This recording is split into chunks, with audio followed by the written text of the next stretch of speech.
একবার আমার মা আমাকে তার সাথে ছুটিতে শহরে নিয়ে গিয়েছিলাম। আমি হোস্টেলে থেকে পড়াশোনা করতাম, তাই আমার মায়ের সাথে খুব কম সময় কাটিয়েছিলাম। ছুটিতে আমরা একে অপরের খুব কাছাকাছি চলে এসেছিলাম। এরপর যা ঘটেছিল তা পরের গল্পে দেখুন। হ্যালো বন্ধুরা, আজকের আমাদের এই গল্পে আপনাকে স্বাগতম। আমার নাম অরবিন্দ এবং আমার বয়স এখন ২৪ বছর। এই গল্পটি আমার এবং আমার মায়ের, যা একটি সত্যি গল্প। আমার মায়ের নাম আঁচল এবং তার বয়স এখন ৪৩ বছর। তিনি শরীরে একটু মোটা কিন্তু দেখতে খুব সুন্দর। যখন আমি ছোট ছিলাম তখন আমার বাবা চাকরির জন্য বিদেশে চলে গিয়েছিলেন। এরপর তিনি সেখানেই বিয়ে করে ফেলেন এবং কখনো ফিরে আসেননি। এই ঘটনায় আমার মা খুব কষ্ট পেয়েছিলেন, কিন্তু ধীরে ধীরে তিনি সামলে ওঠেন। এখন আমাকে লালন পালনের সব দায়িত্ব মায়ের ওপরেই এসে পড়েছিল, তাই তিনি নিজের জন্য চাকরি খুঁজতে লাগলেন। কিছুদিন পর আমার মামা আমার মাকে একটি চাকরির কথা বললেন, যেখানে একটি বড় কোম্পানির বসের সেক্রেটারির কাজ ছিল। প্রথমে মা মানা করলেন, কিন্তু মজবুরি ছিল, তাই মা রাজি হয়ে গেলেন এবং চাকরি জয়েন করে নিলেন। এখন এতে একমাত্র সমস্যা ছিল যে সেক্রেটারি হওয়ার কারণে মাকে সবসময় বসের সাথে আন্তর্জাতিক সফরেও যেতে হতো, আর আমি তখনও ছোট ছিলাম। যখন মা আন্তর্জাতিক সফরে যেতেন তখন আমাকে সবসময় আত্মীয় স্বজনের বাড়িতে রেখে যেতেন। আমি শেষ পর্যন্ত বাড়ির চেয়ে বেশি সময় আত্মীয় স্বজনের সাথেই কাটিয়েছি। যখন তিনি ছোট ভ্রমণে যেতেন তখনও আমাকে আমার নানির বাড়িতে রেখে যেতেন। কিছুদিন পর আমাকে বোর্ডিং স্কুলে পাঠিয়ে দেওয়া হলো এবং আমি সেখানেই হোস্টেলে থাকতে লাগলাম। যখন আমি কলেজে এলাম তখনও আমি ডরমিটরিতে থাকতাম। সেই বছরগুলিতে আমি আমার মাকে শুধুমাত্র গ্রীষ্মের ছুটিতেই দেখতাম, সেটাও তখন যখন আমরা বিশ্বের কিছু সেরা জায়গায় ছুটি কাটিয়েছি। দুর্ভাগ্যবশত তার এই চাকরির কারণে এই সুযোগ সাধারণত ৪ বা ৫ দিনের বেশি স্থায়ী হতো না। গ্র্যাজুয়েশনের পর আমি গ্রীষ্মে কিছু মহিলা বন্ধুদের সাথে ডেটিং করে নিজেকে ব্যস্ত রাখার পরিকল্পনা করলাম, কিন্তু ঠিক সেই দিনেই মায়ের ফোন এলো এবং তিনি বললেন, অরবিন্দ, আমি গোয়ায় আমাদের ছুটির জন্য সমুদ্রের পাশে একটি জনপ্রিয় রিসর্ট বুক করে ফেলেছি এবং আমাদের দুদিন পর বেরোতে হবে। এটা শুনে আমার মন খারাপ হয়ে গেল, কারণ মা আমার সাথে না জিজ্ঞেস করেই সব বুক করে ফেলেছিলেন। আমার তো তৈরি পরিকল্পনা নষ্ট হয়ে গেল, কিন্তু একটা খুশিও ছিল যে অনেক দিন পর মায়ের সাথে সময় কাটানোর সুযোগ পাওয়া গেছে। তাই আমি সব ভুলে খুশি হয়ে গেলাম। পরের দিন সকালে আমি ডরমিটরি থেকে বাড়ির জন্য বেরিয়ে গেলাম। যখন আমি বাড়ি পৌঁছালাম তখন মাও বাড়ি এসে গিয়েছিলেন। বাড়ি যেতেই মা আমাকে জড়িয়ে ধরে বললেন, কেমন আছে আমার ছেলে? আমি বললাম, ভালো আছি মা, শুধু তোমার খুব মিস করছি। তখন মা বললেন, বেটা, এই জন্যই তো তোমার সাথে ছুটিতে যাওয়ার পরিকল্পনা করেছি, যাতে আমরা দুজনেই একসাথে সময় কাটাতে পারি। এরপর আমরা দুজনেই খাবার খেলাম এবং মা বললেন, অরবিন্দ, তোমার প্যাকিং করে ফেলো, আমাদের কাল সকালে বেরোতে হবে। আমি বললাম, ঠিক আছে মা, এবং আমি আমার রুমে গিয়ে প্যাকিং করে ঘুমিয়ে পড়লাম। পরের দিন সকালে আমরা দুজন গোয়ার জন্য বেরিয়ে গেলাম এবং দুপুরের মধ্যে গোয়া পৌঁছে গেলাম। সেখানে পৌঁছে আমি দেখলাম যে মা হোটেল না নিয়ে সরাসরি সমুদ্রের পাশে একটি ছোট্ট তারপর মা হঠাৎ করে আমার জীবনে অনেক আগ্রহ নিতে শুরু করলেন এবং আমরা কথা বলতে অনেক সময় কাটাতে লাগলাম। তাকে কাছে থেকে দেখলে আমি বুঝতে পারতাম যে তিনি এখনও ভালো অবস্থায় আছেন। সমুদ্র সৈকতে অনেক পুরুষ আমার মাকে তাকিয়ে দেখত, কিন্তু তিনি তাদেরকে না দেখার ভান করতেন। দিনের শেষে আমরা আমাদের স্যান্ডবেড এবং ছাতা দ্রুত সমুদ্র সৈকতে ফেলে এসে আমাদের ভিলায় ফিরে এলাম। কাপড় বদলে আমরা একটি স্থানীয় রেস্টুরেন্টের ছাদে রাতের খাবার খেতে গেলাম। রেস্টুরেন্টে আমরা একটি মার্টিনি এবং সালাদ দিয়ে শুরু করলাম। তারপর লবস্টার এবং অন্যান্য সামুদ্রিক খাবারের সাথে হালকা ফ্রেঞ্চ হোয়াইট ওয়াইন নিলাম। রাতের খাবারের পর আমরা রেস্টুরেন্টের পাশের রাস্তায় হাঁটতে বের হলাম। রঙিন ভিড়ের মধ্যে হাঁটতে হাঁটতে আমরা বার এবং ক্যাফেতে বাজানো সঙ্গীত শুনতে পাচ্ছিলাম। মা আমার হাত ধরে হাঁটছিলেন। তখনই আমি তাকে বললাম, মা, আশেপাশের লোকেরা কি ভাবছে? মা বললেন, ভাবুক, আমাদের কি?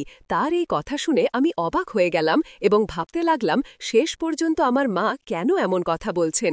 যখন আমরা বাড়ি পৌঁছালাম তখন আমরা সূর্যাস্ত উপভোগ করতে ছাদে বসলাম। মা তার ব্যাগ থেকে একটি শ্যাম্পেনের বোতল বের করলেন এবং আমাকে খুলতে বললেন। তারপর তিনি পাতলা শ্যাম্পেন গ্লাসে শ্যাম্পেন ঢেলে আমাকে দিলেন। তিনি আমার পাশে বসলেন এবং তার গ্লাস থেকে আমাকে পান করাতে লাগলেন এবং বললেন, আমার ছেলে কত বড় হয়ে গেছে। তারপর তিনি আমাকে মাথা থেকে পা পর্যন্ত এক ভিন্ন দৃষ্টিতে দেখছিলেন। কিছুক্ষণ পর আমরা বাড়ির ভিতরে চলে এলাম। ভিতরে এসে মা একটি হালকা নীল রঙের গাউন পরলেন এবং আমরা বসে শ্যাম্পেনের সাথে কথা বলতে লাগলাম। তিনি তার পা আমার দিকে থাকা চেয়ারে রাখলেন। এটি দেখে আমি বুঝতে পারছিলাম না যে মা কেন এসব করছেন। আমি প্রথমে কিছুটা ঘাবড়ে গিয়েছিলাম, কিন্তু কিছুটা শ্যাম্পেন পান করার পর আমি সাহস করে তার দিকে তাকালাম।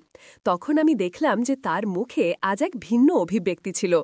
আমার এইভাবে তাকানো তাকে মোটেও বিরক্ত করছিল না। তিনি হাসতে হাসতে জিজ্ঞাসা করলেন, "বেটা, আমি কি তোমার ভালো লাগি?" আমি বললাম, "হ্যাঁ মা, খুব।" কিছুক্ষণ পর আমরা দুজনেই বেডরুমে চলে গেলাম, যেখানে আমি আমার মায়ের অনুরোধে কিছু সুগন্ধি মোমবাতি জ্বালালাম। আমাদের বেডরুমে ধীরে ধীরে ইংরেজি সঙ্গীত বাজছিল। আমরা বেশ মাতালো হয়ে গিয়েছিলাম, কারণ আমরা অনেক শ্যাম্পেন পান করেছিলাম। আমরা বিছানায় শুয়েছিলাম, তখন মা বললেন, "আজ আমি অনেক রোদ পেয়েছি, তুমি কি আমার পিঠে লোশন লাগিয়ে দেবে?" আমি বললাম, "হ্যাঁ মা, অবশ্যই।" তিনি আমার সামনে তার পা রাখলেন এবং আমি হাতে লোশন নিয়ে তার পায়ে লাগাতে লাগলাম। তখন তিনি কোনো দ্বিধা ছাড়াই আমাকে জিজ্ঞাসা করলেন, "বেটা, বলো তো, আমার সম্পর্কে তোমার কি মনে হয়?" আমার মুখ থেকে হঠাৎ উত্তর বেরিয়ে এলো, "অসাধারণ।" তখন মা আমার দিকে তাকিয়ে বললেন, "বেটা, আমি এতদিন তোমাকে নিজের থেকে দূরে রেখেছি, এ ব্যাপারে তোমার কি মনে হয়, আমি কেমন মা?" তখন হঠাৎ আমার মনে হলো যে আমরা আমাদের জীবনে এত কম সময় একসাথে কাটিয়েছি। ছোটবেলা থেকে মায়ের কথা মনে করার সমস্ত অনুভূতি আমার স্মৃতিতে ভেসে উঠল। আমার চোখ থেকে অশ্রুর ধারা বয়ে পড়তে লাগল।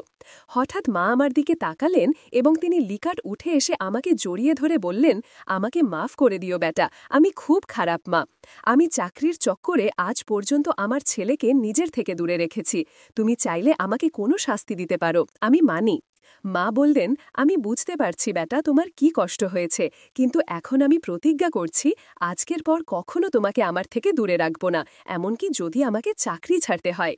এটি শুনে আমি খুব খুশি হলাম এবং আমি শক্ত করে মাকে জড়িয়ে ধরে বললাম, "না মা, তোমাকে কোনো শাস্তি দেব না।" তারপর আমরা দুজনেই একে অপরের অশ্রু মুছে দিলাম। তারপর সারা রাত বসে আমরা অনেক হাসি ঠাট্টা করলাম। আমার মনে হলো যেন আজ জীবনের সমস্ত সুখ পেয়ে গেছি। পরের দিন আমরা আমাদের বাড়িতে ফিরে এলাম। এখন আমার মা তার চাকরি ছেড়ে দিয়েছেন এবং বাড়ির কাছে একটি বিউটি পার্লার খুলেছেন, যা দিয়ে আমাদের বাড়ি ভালোই চলে। এখন আমরা দুজন মা ছেলে ভালোভাবে জীবন কাটাচ্ছি এবং আমাদের জীবনে খুব খুশি। তাই বন্ধুরা, এটা ছিল আমাদের ছোট্ট মা ছেলের গল্প। আপনি এই গল্পটি কেমন লেগেছে কমেন্ট করে অবশ্যই জানাবেন। যদি গল্পটি আপনার ভালো লেগে থাকে তবে এটি লাইক করুন এবং আপনার বন্ধুদের সাথে শেয়ার করুন। এ ধরনের আরও রোমাঞ্চকর গল্পের জন্য আমাদের চ্যানেল সাবস্ক্রাইব করুন এবং বেল আইকন টিপতে ভুলবেন না, যাতে আপনি আমাদের কোনো গল্প মিস না করেন। আমি রাধিকা বাথরুমে স্নান করছিলাম। বাথরুমের দরজাটা কাচের ছিল, যার মানে ভেতরের ব্যক্তি বাইরের ছায়া দেখতে পাবে এবং বাইরের ব্যক্তিও ভেতরের ছায়া দেখতে পাবে। স্নানের সময় আমি লক্ষ্য করলাম দরজার সামনে কেউ নড়াচড়া করছে। এটা দেখে আমি একদম থেমে গেলাম। তারপর ভাবলাম, এটা কি হতে পারে? হয়তো কেউ সূচনায় সেখানে দিয়ে যাচ্ছে বা অন্য কিছু করছে। আমি রাস্তেরই আনছিলাম কি করব। তারপর খুব কষ্টে নিজেকে সামলে নিয়েছি। আপনারা বুঝতেই পারছেন সেই মুহূর্তে আমার মন কি অবস্থায় ছিল। আমি দ্রুত তোয়ালে জড়িয়ে নিলাম। তখনই সম্ভবত সে আমার আওয়াজ শুনে ফেলেছিল। আমি বাথরুম থেকে বের হয়ে এমন ভাব করলাম যেন আমি কিছুই জানি না, না কিছু দেখেছি, না কিছু বুঝেছি। তারপর সোজা আমার রুমে চলে গেলাম এবং ইচ্ছে করে দরজাটা একটু খুলে রেখে দিলাম। আমি ভাবলাম, যদি এটা সূচনা হয় তাহলে সে আবার এদিকে আসবে না। কিন্তু যদি ইচ্ছে করে সে এমন করে থাকে তাহলে বারবার আসবে। আর সত্যি যেমন ভেবেছিলাম তেমনই হলো। আমি দেখলাম সে আমার রুমের দরজার সামনে দিয়ে যাচ্ছে এবং স্পষ্ট দেখতে পেলাম সে আমাকেই দেখছে। সেই মুহূর্তে আমি বুঝে উঠতে পারছিলাম না কি করব। কিন্তু তারপর নিজেকে বললাম, রাধিকা, যদি সে নিজে তোমার কাছে আসে তাহলে সে যা চায় তাকে তাই দিয়ে দাও। যাই হোক, ভাগ করে নিলে কিছু কমে যায় না। এই ভাবনা আসার সাথে সাথেই আমি নিজেকে সেই মুহূর্তের হাতে সঁপে দিলাম। আমি কাপড় বদলে একটি হালকা স্বচ্ছ নাইটি পরলাম। তারপর ড্রয়িং রুমে টিভি দেখতে গেলাম। সেও সেখানে বসেছিল। সে আমাকে দেখে বলল, দিদি, কিছু পান করতে আনব? আমি স্নেহে বললাম, না ভাই, তুমি থাকো, তুমি আরাম করো। আমি কিছু মিষ্টি আর 2 গ্লাস জুস নিয়ে আসছি, তারপর আমরা একসাথে খাব। ততক্ষণ তুমি একটা ভালো সিনেমা বেছে নাও। এটা বলে আমি চলে গেলাম। যখন আমি মিষ্টি আর জুস নিয়ে ফিরলাম তখন আমার ভাই একটা অ্যাকশন মুভি দেখছিল। আমি বললাম, এটা কি দেখছিস ভাই? এটা তো শুধু মারামারি, এটা বন্ধ কর, 2 মিনিট অপেক্ষা কর, আমি এক্ষুনি আসছি। আমি আমার রুমে গেলাম, একটা পেনড্রাইভ নিয়ে এসে বললাম, দেখ ভাই, আমার এই পেনড্রাইভে অনেক সিনেমা আছে, চলো এগুলো দেখি। বন্ধুরা, আমি আপনাদের বলছি, আমি রাধিকা আমার পেনড্রাইভের সিনেমাগুলোর প্রতি আসক্ত হয়ে পড়েছিলাম। আমার স্বামীর মৃত্যুর পর ঈশ্বর তার আত্মাকে শান্তি দিন, আমি ঠিক করেছিলাম এখন যে কেউ আমাকে বিয়ে করবে সে শুধু আমার টাকার জন্য করবে। তাই আমি সিদ্ধান্ত নিয়েছিলাম যে আমি একাই আমার জীবন কাটাবো এবং আবার বিয়ে করব না। তখন থেকেই আমি সেই সব শুরু করেছিলাম এবং সেই সিনেমাগুলো আমার কাছে রেখে দিয়েছিলাম। যখনই ইচ্ছা হতো আমি সেগুলো দেখতাম এবং খুশি থাকতাম। কিন্তু এখন যখন আমার ভাইয়ের ওপর বিশ্বাস জন্মালো তখন ভাবলাম সে অন্য কারোর চেয়ে ভালো। যাই হোক, আমি একবার আমার ভাইকে পরীক্ষা করে দেখতে পারি। এই গল্প শুরু হয়েছিল যখন আমি বিধবা হলাম। আমার স্বামীর পরিবার আমার সাথে থাকত না, কারণ আমি লাভ ম্যারেজ করেছিলাম এবং তারা আমাদের ভালোবাসা মেনে নেয়নি। আমার মা আমার ভালোবাসার পক্ষে ছিলেন, তাই তার সম্মতিতে আমি বিয়ে করেছিলাম। আমার স্বামী আমাকে পুনে নিয়ে এলেন, যেখানে আমরা সুখে থাকতে শুরু করলাম। কিন্তু আমাদের সংসার মাত্র 4 বছর স্থায়ী ছিল। এক রাত পার্টি থেকে ফেরার পথে আমাদের অ্যাক্সিডেন্ট হয়েছিল। আমি বেঁচে গেলাম, কিন্তু আমার স্বামী আমাকে ছেড়ে চলে গেলেন। তখন থেকে আমি তার স্মৃতির সাথে এই 2 রুমের বাসায় একা থাকছিলাম। যখন আমার স্বামীর মৃত্যুর খবর পেলেন তখন তিনি আমাকে সান্ত্বনা দিতে লাগলেন এবং বারবার বলতে লাগলেন যে তিনি আমার ভাই অর্জুনকে আমার সাথে থাকতে পাঠাবেন। তিনি বলতেন, রাধিকা, তুমি কতদিন একা থাকবে? লোকজন নানা কথা বলে। আমি বলতাম, মা, আমাকে একা থাকতে দাও, আমি খুশি আছি। কিন্তু মা বলতেন, না, বিয়ে করে ফেল। আমি বলতাম, মা, একদম বিয়ে করব না। তখন মা বললেন, ঠিক আছে, তাহলে অর্জুন তোমার সাথে থাকবে। আমি বললাম, ঠিক আছে, ভাইকে পাঠিয়ে দাও, কিন্তু বিয়ের জন্য আবার চাপ দিও না। এরপর অর্জুন আমার সাথে থাকতে চলে এলো। আমি অর্জুনের জন্য আলাদা একটা রুম তৈরি করেছিলাম, যেখানে একটা কম্পিউটার রেখেছিলাম যাতে সে পড়াশোনা করতে পারে। আমি তাকে বললাম, অর্জুন, তুমি এখানে থাকো, কিন্তু তুমি যা কিছু দেখবে বা শুনবে তার কথা কখনো উল্লেখ করবে না। সে জিজ্ঞেস করল, দিদি, তোমার মানে কি? আমি বললাম, ঠিক যেটা বললাম, তুমি পড়াশোনা করো, বাকি বিষয়গুলো নিয়ে মাথা ঘামাবে না। সে আমার কথা বুঝতে পারেনি, কিন্তু আমি ভাবলাম এখন আমাকে সতর্ক থাকতে হবে। তবু কিছু জিনিস লুকানো যায়নি এবং ধীরে ধীরে সে আমার সম্পর্কে জানতে শুরু করল। আর এখন বর্তমান সময় ফিরে আসি। যখন আমি জুস আর মিষ্টি রেখে পেনড্রাইভে সিনেমা শুরু করলাম তখন অর্জুন বিস্পক হয়ে গেল। আমি ইচ্ছে করেই এমন করেছিলাম। আমি জিজ্ঞেস করলাম, কি হয়েছে ভাই? এত সে কিছু বলেনি দিদি। আমি জিজ্ঞেস করলাম, ফিল্মটা কেমন লাগছে? সে বলল, দিদি, এটা কি চলছে? এটা তো বিরক্তিকর ফিল্ম। আমি বললাম, লজ্জা পাচ্ছ? যাই হোক, আমি তোমাকে গতকাল দেখে ফেলেছি। সে চমকে গেল এবং বলল, দেখে ফেলেছ মানে? আমি বললাম, হ্যাঁ, আমি তোমাকে বাথরুমের দরজার ফাঁক থেকে উঁকি দিতে দেখেছি এবং কাঁচের দরজা দিয়ে তোমার ছায়াও দেখেছি। আমি তোমাকে আমার বেডরুমের সামনে দিয়ে যেতেও দেখেছি। সে বলল, হ্যাঁ, কিন্তু সেটা সংযোগে হয়েছিল দিদি। আমি বললাম, মিথ্যা বলো না, না হলে আমি রাগ করব। সত্য বলো, যদি সত্য বলো তাহলে আজকের রাত তোমার জীবনের সবচেয়ে স্মরণীয় রাত হবে। সে সাহস করে বলল, হ্যাঁ দিদি, আমি আপনাকে দেখেছি। আমি জিজ্ঞেস করলাম, তুমি এমন কেন করলে? সে বলল, দিদি, আমি গতরাতে আপনাকে দেখেছি এবং শুনেছি যখন আপনি আপনার রুমে ছিলেন। আপনার আওয়াজ অনিচ্ছাকৃতভাবে বের হলে আমি আপনার রুমের দিকে গেলাম, কিন্তু যা দেখলাম তা আমাকে অস্থির করে দিয়েছে। আমি জিজ্ঞেস করলাম, কি দেখলে? সে বলল, বস, এতটুকুই দিদি। আমি বললাম, ঠিক আছে, এখন বলো তুমি কি চাও? সে বলল, কি মানে দিদি? আমি বললাম, ফিল্মে যা হচ্ছে তা তো দেখছই না। সে বলল, হ্যাঁ, এটা তো পাগল করে দেবে। আমি বললাম, কেন পাগল করে দেবে? সে বলল, দিদি, আমি যুবক, এমন জিনিস দেখলে কি হবে? আমি বললাম, কিছুই না, এবং অনেক কিছু। আজ আমি তোমাকে সেই অনুভূতি দেব যা তুমি আগে কখনো পাইনি। বন্ধুরা, সত্যি বলতে না তার বিশ্বাস হচ্ছিল না আমার। আমি জানতাম না যে আমি এমন কিছু করতে পারি, কিন্তু সেই মুহূর্তটা খুব বিশেষ ছিল। আমার অনেক দিন হয়ে গিয়েছিল, তাই আমি সব ভুলে গিয়ে সেই মুহূর্তে হারিয়ে গেলাম। আমার ভাই অর্জুন এখন যুবক হয়ে গিয়েছিল।